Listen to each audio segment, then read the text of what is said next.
কৃষি খামারে ইতালি প্রবাসী বাংলাদেশি উদ্যোক্তারা বেশ কয়েক বছর ধরেই এনেছে সাফল্য।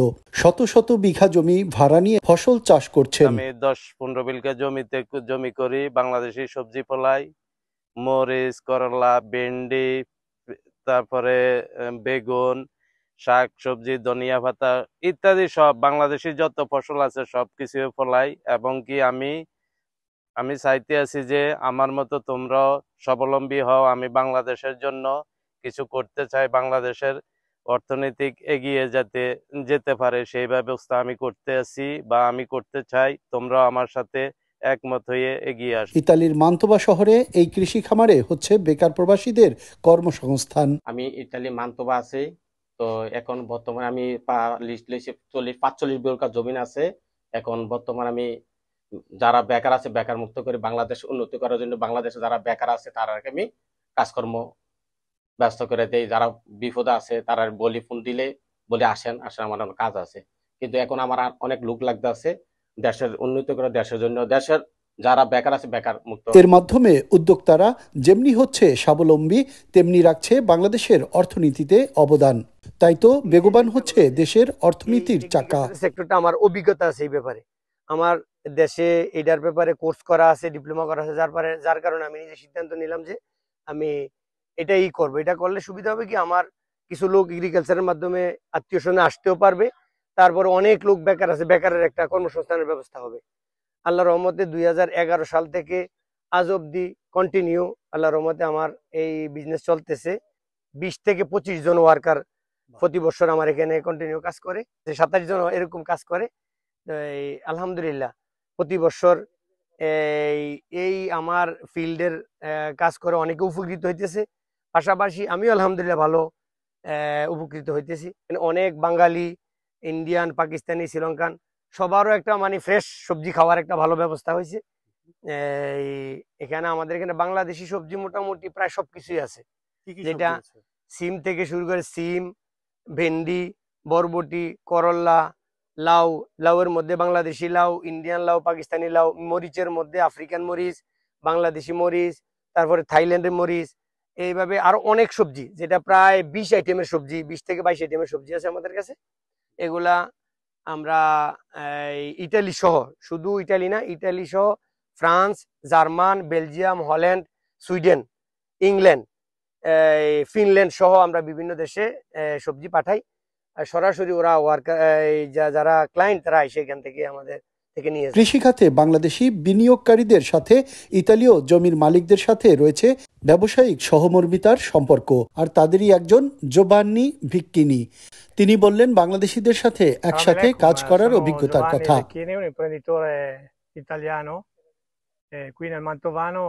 আসসালামু আলাইকুম, আমি জোভান্নি ভিক্কিনি। আমি মান্তোবা এলাকায় একজন ইতালীয় উদ্যোক্তা। আমি বাংলাদেশি নাগরিকদের জন্য কিছু জমি ভাড়া দিয়েছি। তারা অসাধারণ মানুষ যারা কাজ করতে খুব আগ্রহী, এবং আমি এই সম্প্রদায়ের জন্য খুব গর্বিত। তাই আমি আমাদের জমিতে ভবিষ্যতের প্রকল্পগুলির জন্য আমি সহযোগিতা প্রদান করছি। ওরা অত্যন্ত কর্মঠ এবং ঐক্যবদ্ধ সম্প্রদায়, ওদের আমি পছন্দ করি।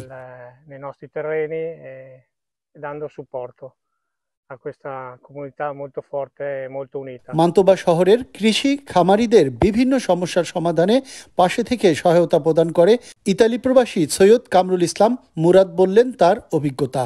আমি সরকারের প্রতি আহ্বান জানাবো তারা যেন এই সেক্টরের দিকে দৃষ্টি দেয় এবং তাদেরকে একটি কৃষি ঋণের ব্যবস্থা করে দেয়, যাতে ওরা স্বয়ংসম্পূর্ণভাবে নিজেদের পায়ে দাঁড়িয়ে যেতে পারে এবং বাংলাদেশকে এগিয়ে নিয়ে যেতে পারে।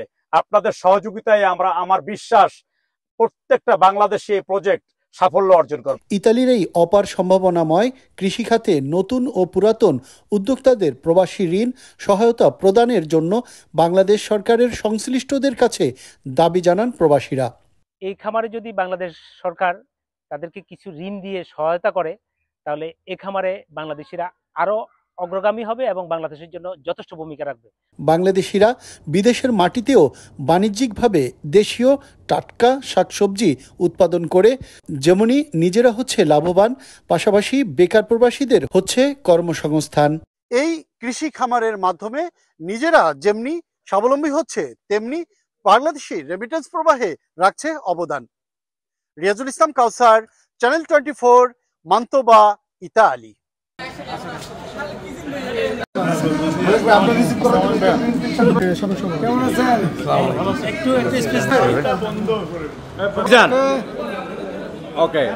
বিশেষ করে মালিক এবং আমাদের উপস্থিত প্রধান অতিথি হিসেবে আছেন, যাকে নিয়ে আমার নামটা একটু আমি কারেকশন অনুষ্ঠানে সম্মানিত সাবেক সাধারণ সম্পাদক রিমন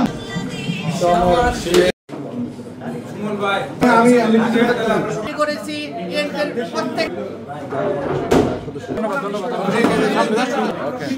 সবাই যদি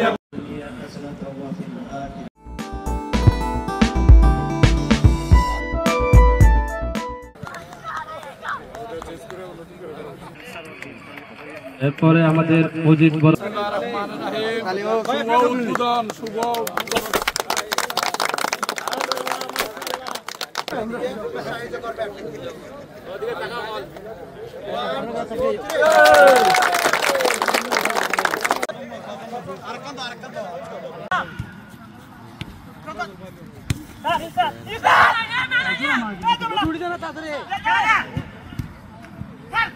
সবাইকে আজকে স্মৃতি ফুটবল টুর্নামেন্ট সভাপতি এবং আয়োজক এবং বাংলাদেশ সোশ্যাল ক্লাবের দায়িত্বশীল ব্যক্তিগত গার্লস এক্সচেঞ্জের সিইও আমরা সবাই এখানে আজকে ফুটবল খেলার সমবেত হয়েছি।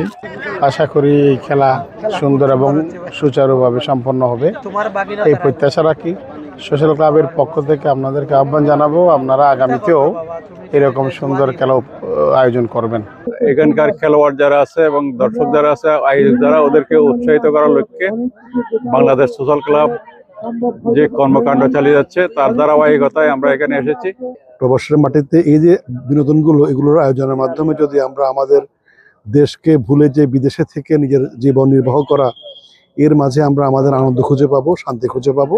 আগামীতে যেন আমরা এরকম খেলা ধরে দেখতে পারি, এটার জন্য যারা আয়োজন করছে সবাইকে ধন্যবাদ।